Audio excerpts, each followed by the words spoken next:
Today, we are going to discuss the chapter 5 of the contemporary world with the title The Rise of the Global Corporations. But first, I would like to introduce to you our reporters, Joyce Bisonia, Jennifer Villanueva, Edwin Tamayo, and Angelica Zaula. They are from Department of Education, Bachelor of Secondary Education, Major in Filipino, Section Filipino 2A of Eulogio Amang Rodriguez Institute of Science and Technology, Manila.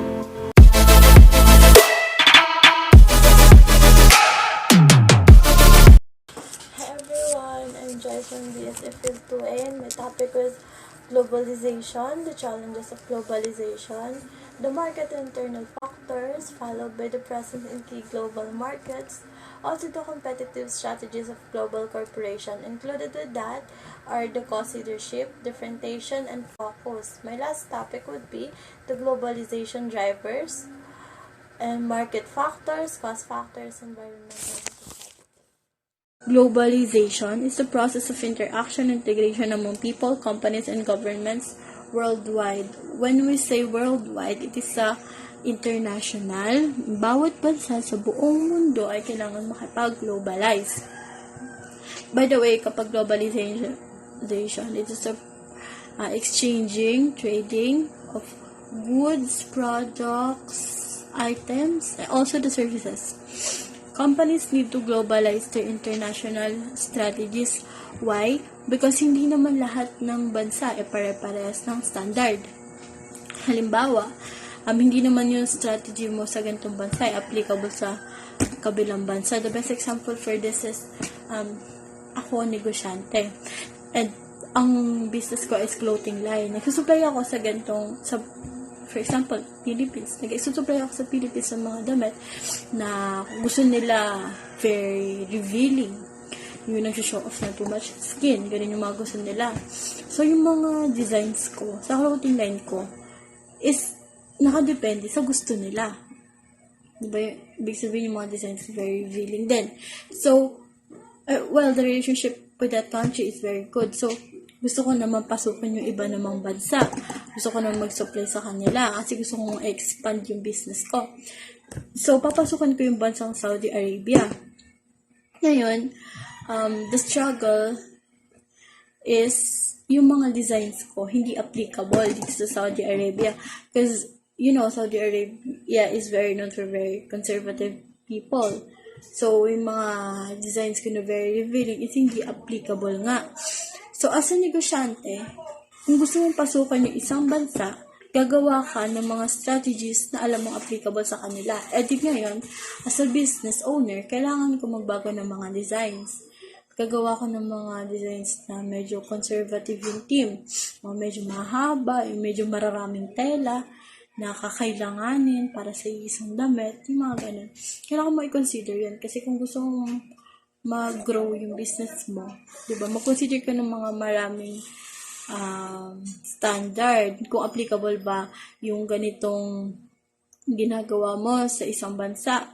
Yes, applicable ba sa kabila? So, kung hindi, di magbago ka ng strategies. Yun lang naman yan. Diba, kung ikaw consumer, bakit ka bibili ng isang product na alam mo naman na hindi mo kailangan? Diba, kahit napaka-detailed ng damit na yan, very expensive yung tela, yung designs, diba, bakit ka bibili na alam mo naman na hindi mo gagamitin? Diba, magsasayang ka lang ng pera mo. So, nakakaiba-iba kasi yung standard ng bawat bansa dahil sa paniniwala nila, sa tradition nila, sa culture na meron sila. Also, kailangan mo i-consider yung prices. If afford ba ng ganitong bansa, afford ba magiging target consumer mo yung ganitong price? Diba? Each country need to globalize for their economic growth, also to sustain their needs, diba? To import and export goods, services, like that. Before natin discuss yung presence in key global markets, let us define first the presence and the key global markets. The presence means it exists, occurred, or being present. The key global markets means the activity of buying or selling goods, services in all countries or In short, it handles all sales and trading activities on primary and secondary markets. Presence in key global markets. The US, Japan, and Western Europe, sinasabing sila yung triad. Yung malaking triad sa globalizations because they share certain important economic and demographic conditions such as the high income levels and the high GNP values. A film cannot truly complete on a global scale if it's not present on this triad. Sinabi ng malaking triad yung US, Japan, and Western Europe. So, dapat lahat ng mga global markets na papasok, dapat meron silang share. So, presence in the triad is necessary to keep abreast of consumers' preferences and changes in consumer trends.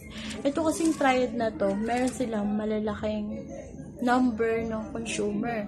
So, enough na yon para sa data na kakailanganin ng mga mag-research kung ano yung mga halimbawa, trend or changes sa preferences, ganon. Concluded na some business people have suggested that to remain competitive, multinational must pursue on a triad strategy. Kung gusto mong maging successful yung business mo, dapat talagang alamin mo yung triad strategies and you must be related sa triad nga.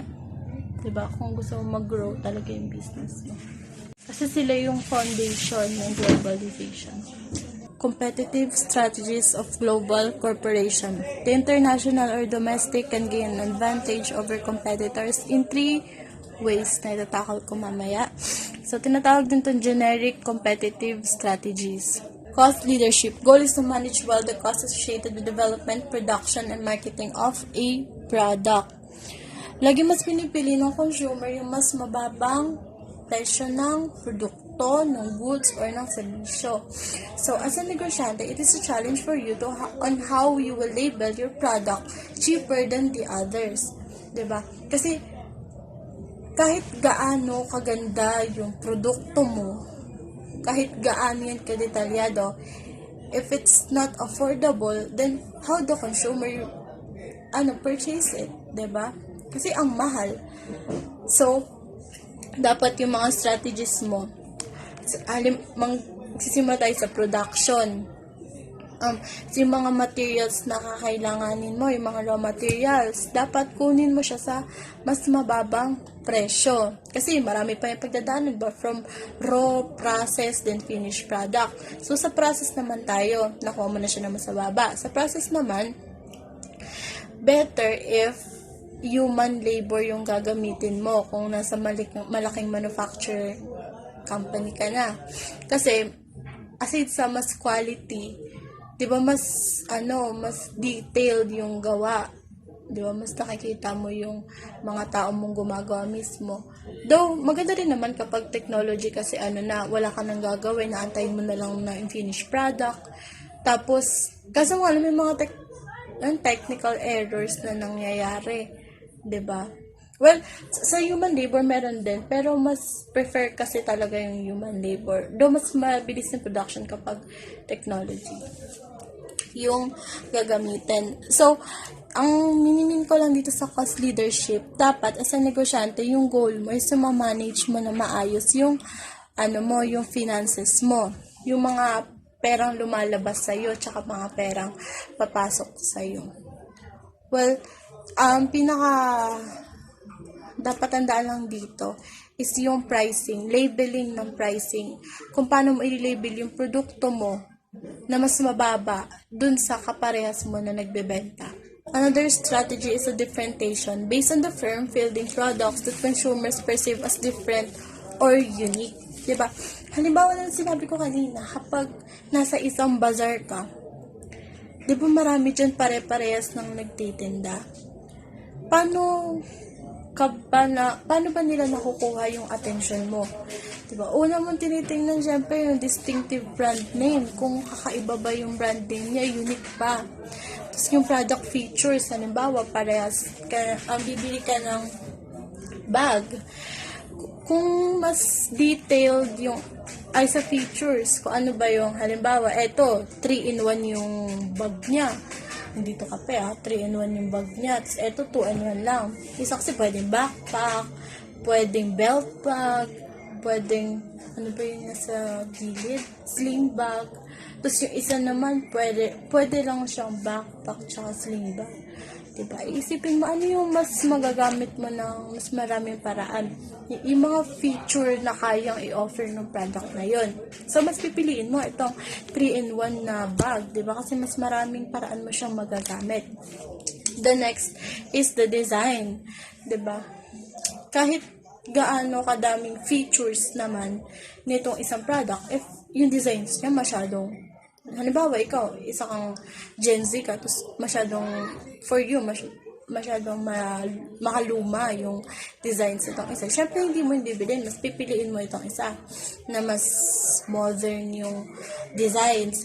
So, dito sa differentiation, magkakaroon lang ng magkakatalo lang yung product. Depende sa kanilang brand name, product features, tsaka sa designs. Kasi, lagi kang pag naglabas ka na, ay pag nandegosyo ka, lagi kang may kapareha.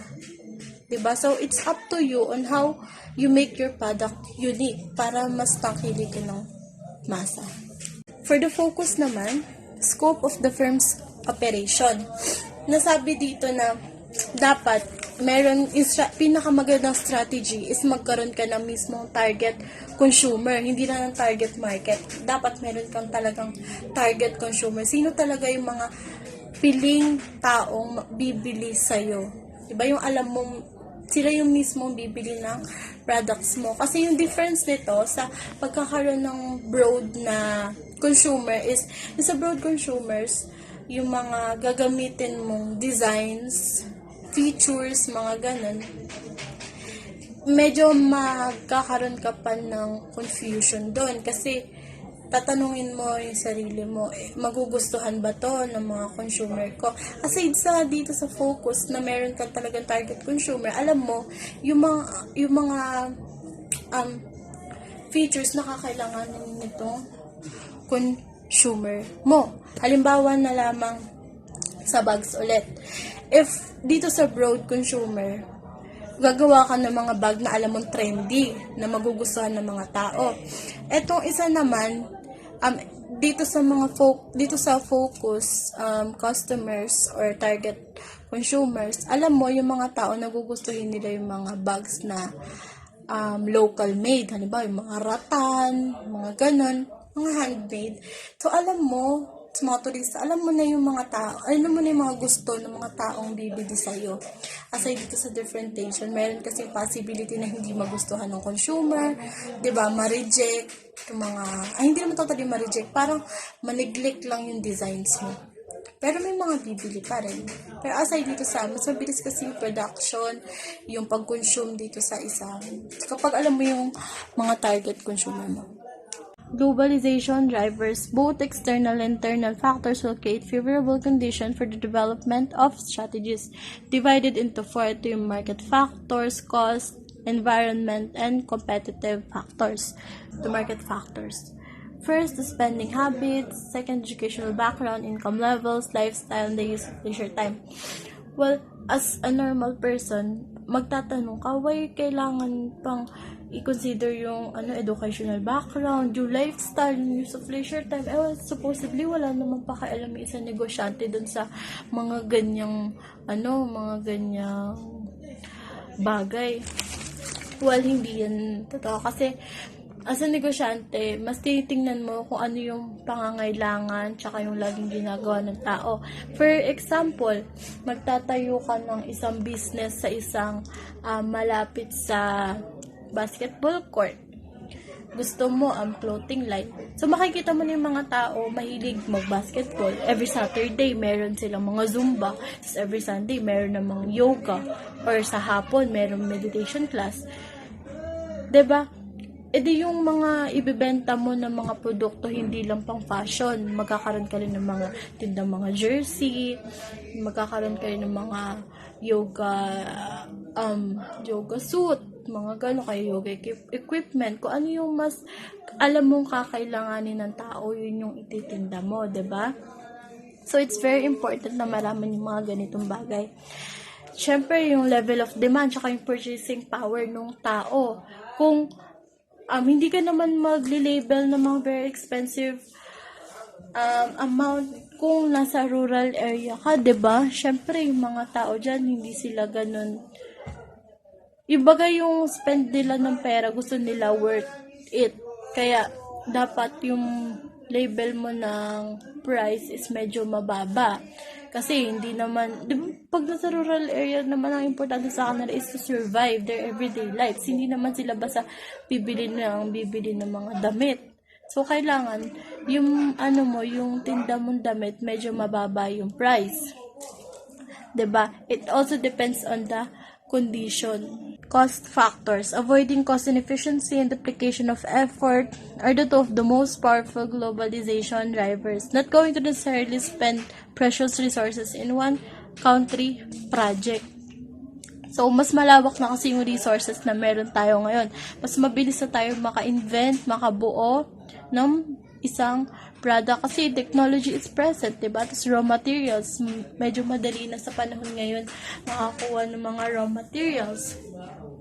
So, yung cost factor ng isang product dati is napakamahal. Well, dati kasi it takes years bago makabuo ng isang panibagong invention ng product, maka-create ng panibagong ilalabas na produkto sa merkado. Pero ngayon, mas maikli na kasi yung time na nakakabuo sila ng panibagong product dahil nga with the help of technology tsaka yung mga materials, madali lang nilang nahahanap. So, yung cost factors, na-avoid nito yung mga inefficiency and duplication ng effort. Mas maikling panahon ng pagbuo, mas marami kang mabubuo. Mas magagamit mo yung mga ibang time para makabuo ng panibagong product. Competitive factors. The important in these factors is the global competitors, diba? Sa buong mundo, ilan kayang yung mga possible mong maging competitor pag nagtayo ka ng isang business? Ilan kaya kayong nagpo-provide ng ganong services? Or ilan kaya yung kapares mo nagbebenta ng ganong products? And to remain competitive, sinabing, the first one who do the move is the first one who always win. Diba?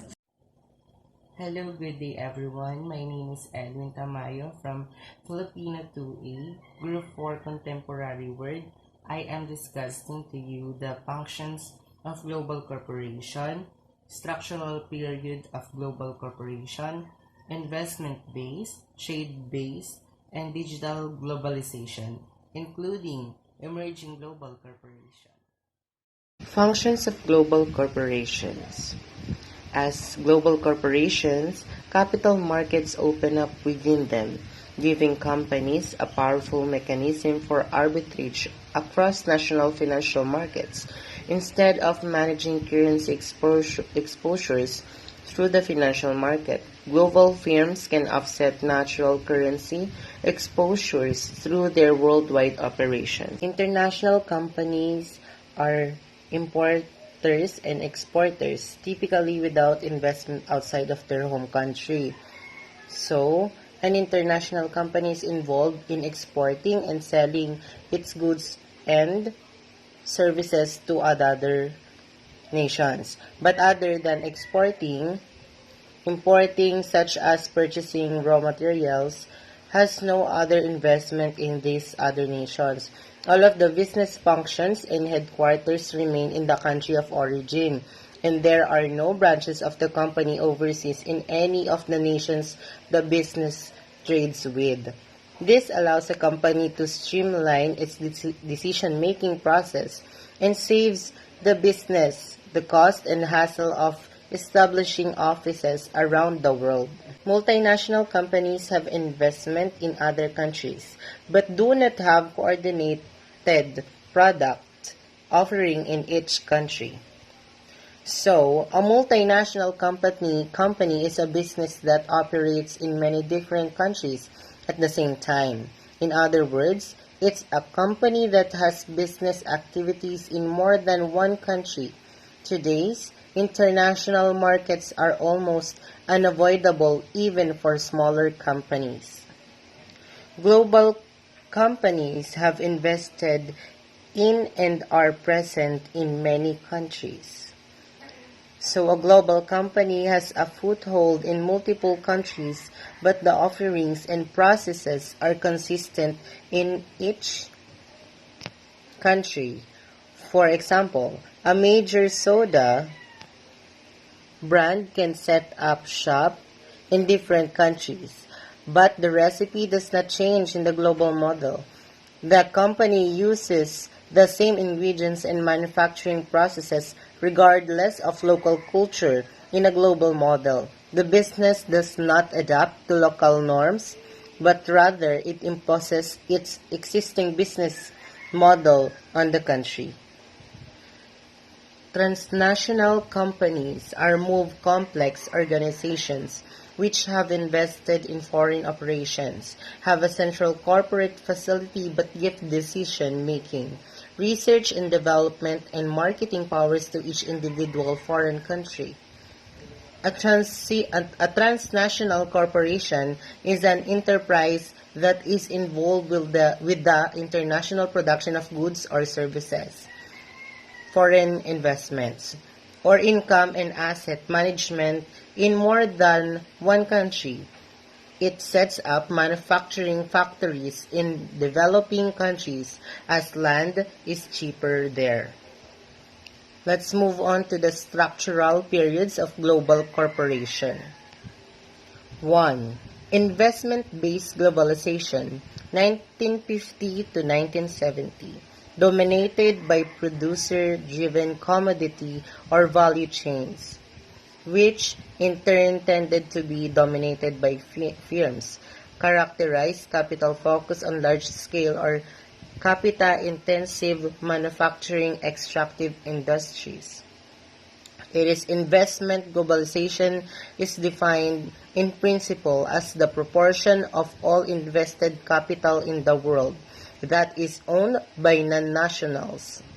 The growth of investment within the world economy is simply one facet of the modern world system, part of the triumvirate of trade, economic, and investment globalization, which combine to contribute towards transnational economic integration.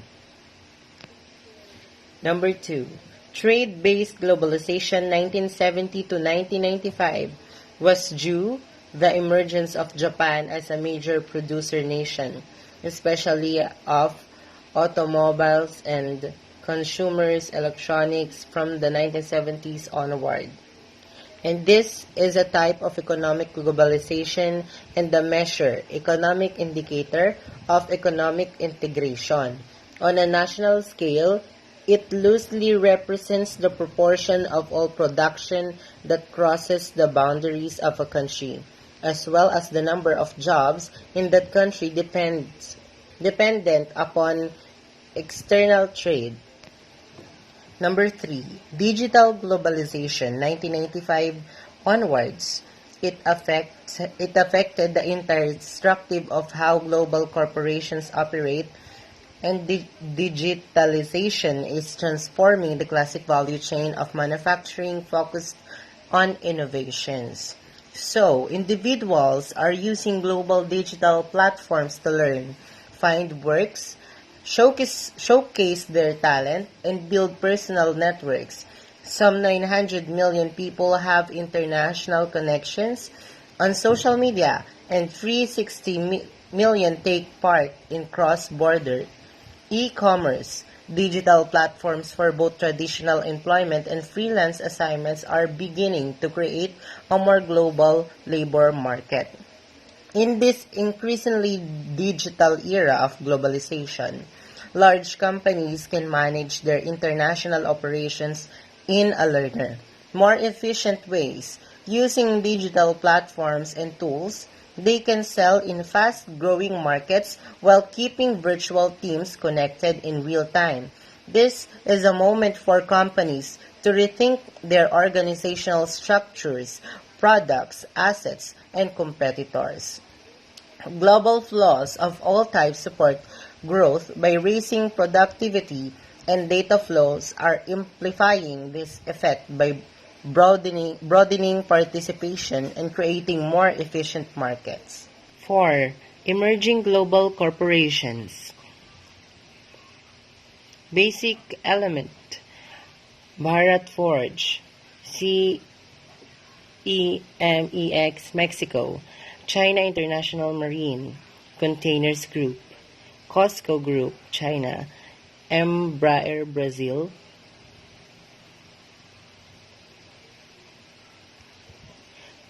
Galans Group China, Hisense China, Johnson Electric China, Nemac Mexico, Sistema Russia, Tata Chemical India, Wipro India. Over the past 20 years, waves of liberation have all but washed away protectionist barrier in developing countries. As multinational corporations from North America, Western Europe, Japan, and South Korea stormed into emerging markets, many local companies lost market share or sold off businesses, but some fought back. India's Mahindra and Mahindra, China's Hair Group, and many other corporations in developing countries have held their own against the onslaught, restructured their businesses, exploited new opportunities, and built world-class companies that are today giving their global rivals a run for their money. Good day, everyone. My name is Jennifer A. Villanueva from Filipino 2A, and right now I am going to discuss with you the relevance of changing regulatory environment to the structure and operation of global corporation. The second is operational decisions of a global corporation, and the last one is the major concerns of global managers. Our next topic, the relevance of the changing regulatory environment to the structure and operation of global corporation. The first one is bilateral trade agreement. Brought nations together to negotiate their relative place within emergent value chain. So, dito sa bilateral trade agreement, ito ang nagdadala sa isang country to another country ng magandang relationships wherein nagkakaroon ng negotiation between them to make the corporation big. Bilateral trade also the exchanging of goods between two nations, promoting trade and investment. This is also the agreement wherein the two countries agree to promote trade and commerce. The advantage of a bilateral trade agreement is napapalaki nito ang market or company ng isang country. Expansion of the market for a country's good through negotiation between two countries. Bilateral trade is very important for business dahil ito ang isa sa mga factor para magkaroon ng good relationship and magkaroon ng magandang dalawang nation. So the goal of this agreement is to expand the access of two countries. Also, napapataas din ito ang economic growth ng isang bansa, especially Philippines. So talagang napakahalaga ng bilateral trade agreement dahil especially sa Philippines na kung saan nagkakaroon tayo ng magandang relationship sa ibang bansa wherein ito yung nagiging daan para nakakapag-angkat tayo ng mga produkto, 'di ba? Na ipapadala yung produkto ng yung mga local goods, local product napapadala o naiaangkat natin sa ibang bansa. Vice versa, gayon din naman dahil may mga products ang ibang bansa wherein ipinapadala o inaangkat dito sa ating bansa. The second one is liberalization as a result in part of the transformation of investment goods, trade result, and operating rules to reduce barriers to global investment and trade. So, ito naman ang removal or reduction of restriction or barriers on the exchange of goods between nations such as tariffs and quotas. So, Kapag konti lang ang mga hadlang sa kalakalan ng dalawang bansa, nababawasan nito ang paggastos ng malaki to import goods, and it will benefit stronger sa economy ng bansa. Mas lalong tataas dahil sa less barriers lang, and this is also promotes free trade na kung saan ay inaalaw ang mga bansa to trade goods ng walang mga barriers or associate cost na nagaganap. So may mga hindi lang positive effect ang meron ang liberalization, it is also have bad effect dahil sa isang country, meron itong bad effect sa isang country dahil sa mas mataas or mas malawak na competition mula sa mga dayuhan, magriresulta ito ng mas mababang economic growth sa bansa dahil sa mas yung mga dayuhan na lang yung prioritize nila. Kahit na ganon, 'di ba, napakahalaga pa rin ng liberalization sa isang bansa, no? Lalo na sa dalawang bansang nagni-negotiate. So, expected na natin na dahil may positive effect ito, so expect na natin na ito din ay may disadvantages na mangyayari. The next is the number 3, a corporate social responsibility.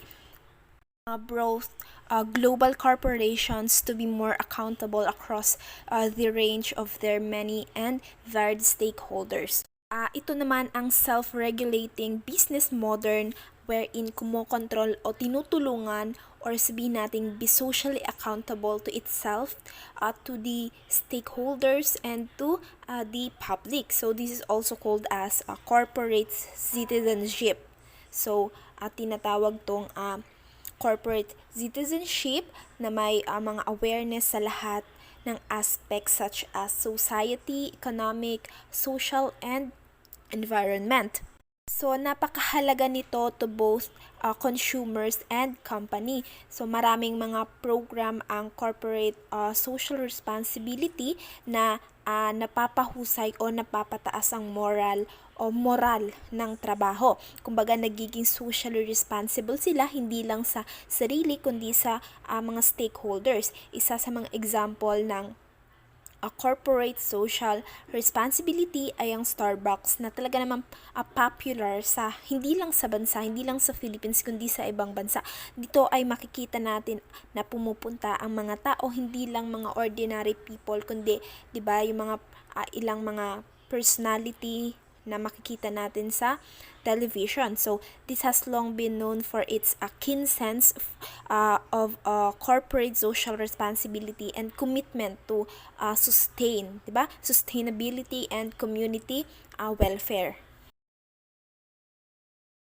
These operational decisions of global corporations. Operational decisions can be both strategic and tactical. Strategic operational decisions may lock a company into a particular arrangement for many years, and there is advantages and disadvantages.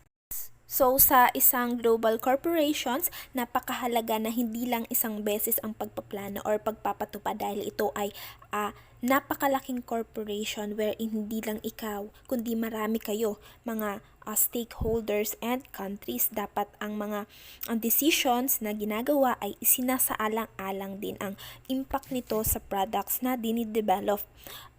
Dapat dinidevelop sa mga binibenta at minamanufactured. So, operational decisions are made with an awareness of strategic and tactical decisions that have been adapted in a company. So, ang company or corporations ay araw-araw ay nagde-decide yan at ang mga decisions na ginagawa nila ay hindi lang basta-basta dahil talagang andun yung confident and assurance that the products are good.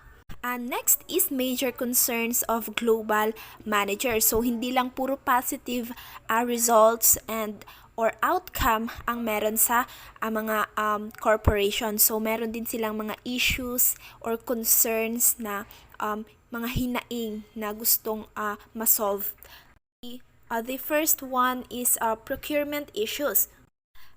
Managers have to select the best source for these inputs, decide on the most effective means of obtaining them, and determine the timing for acquiring them.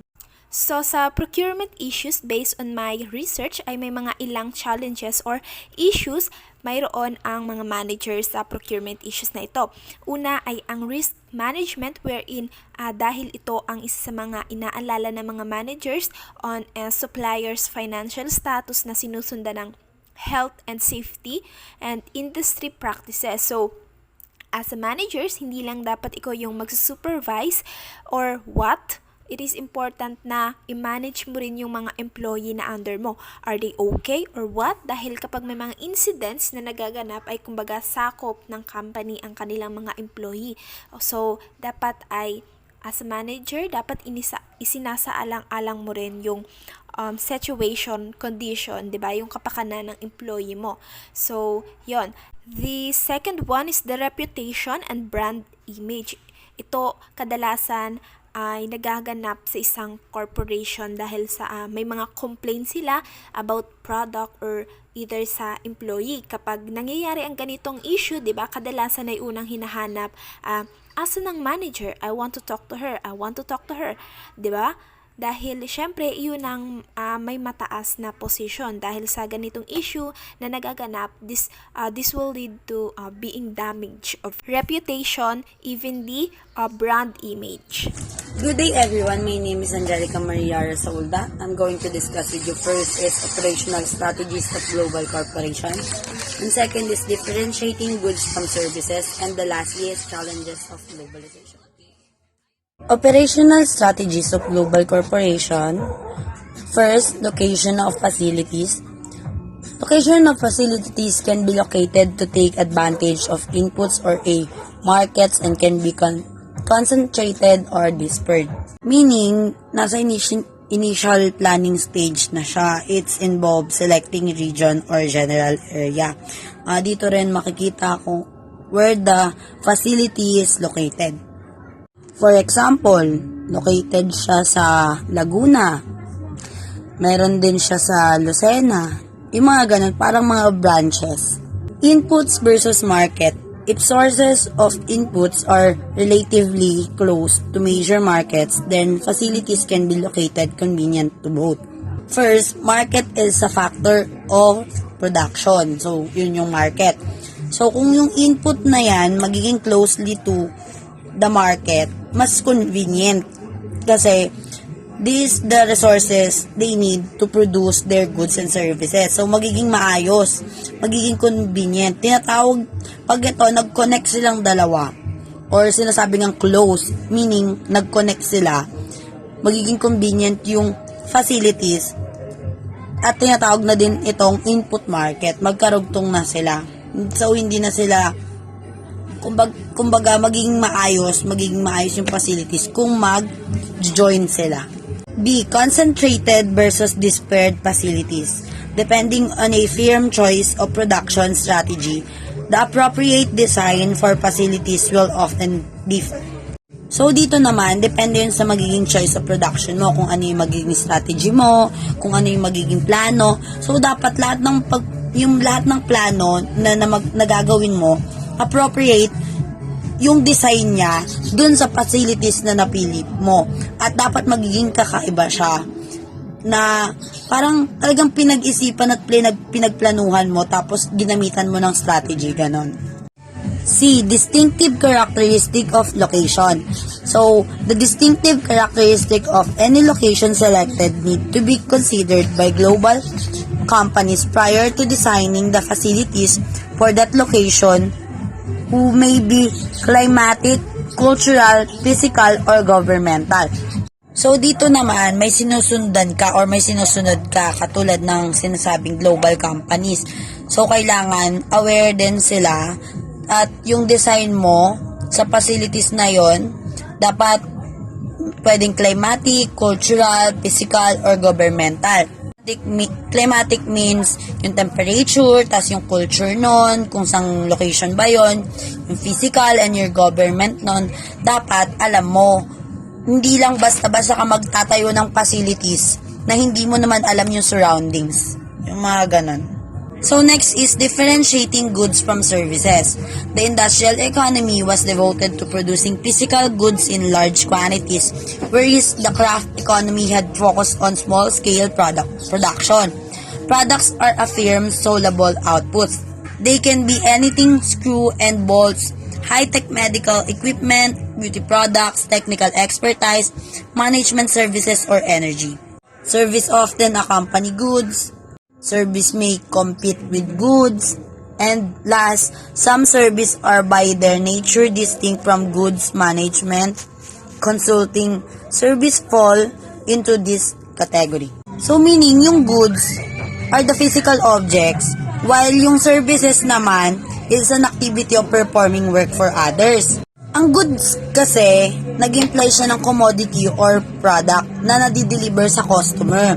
Like yung online selling natin, nagtatransfer, dinideliver, tinatransfer.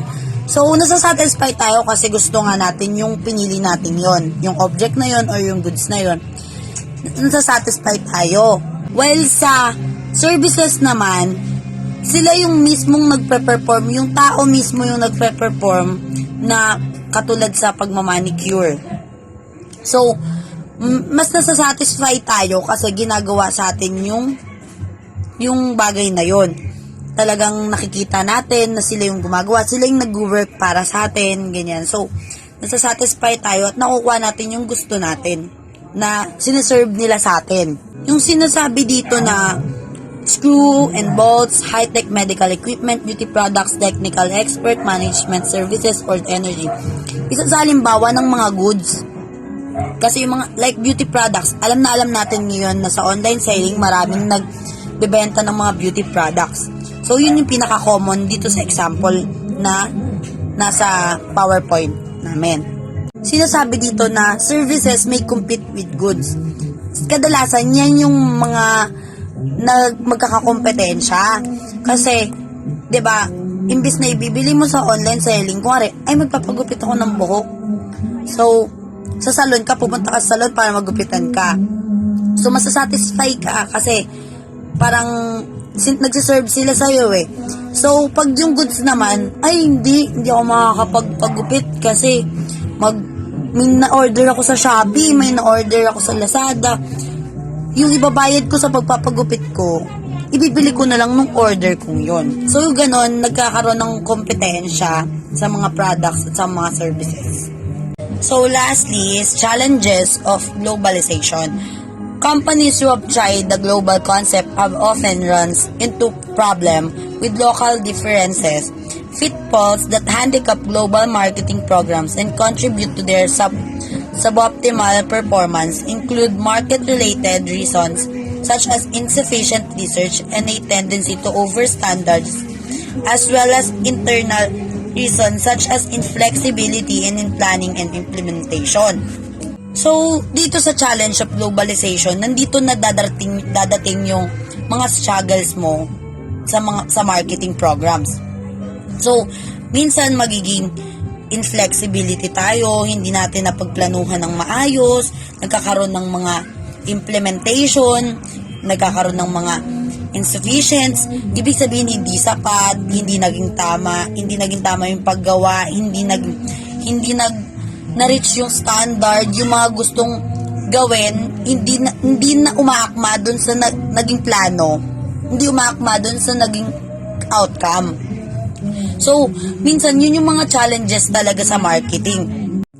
Nakapaloob dito yung market factors. So, yung market meaning, should a product be launched on a broader scale without formula research as a regional or local differences, the result may be failure. Pag yung product nilaunch na sa broader scale nang walang formula, magiging fail yung kalalabasan, yung magiging outcome nun. So, sabi dito, the result may be failure. So, pag ihalimbawa natin katulad ng pagpaplano. Pare, isang product nagplano ka, kumari skincare product, nagplano ka. May nakaligtaan kang formula na hindi nasama dun sa product na yon. So, ang magiging kalalabasan, mali yung product na yon. Rejected. So, ang mangyayari, walang magtatangkilik nun. So, yun yung nagiging factors sa market. Dapat, sinusure mong mabuti kung ano yung mga formula at ano yung mga kailangan yung gawin para maging maayos yung produkto nyo. Last is internal factors. Globalization made design required a balance between sensitivity to local needs and development of technologies and concepts globally. So, dito naman, kailangan, from the word sensitivity, kailangan yung local needs and developments mo of technologies, kailangan maging maganda yung concept mo, yung design dapat maging akma, maging balance, maging maayos dun sa product na ginawa mo.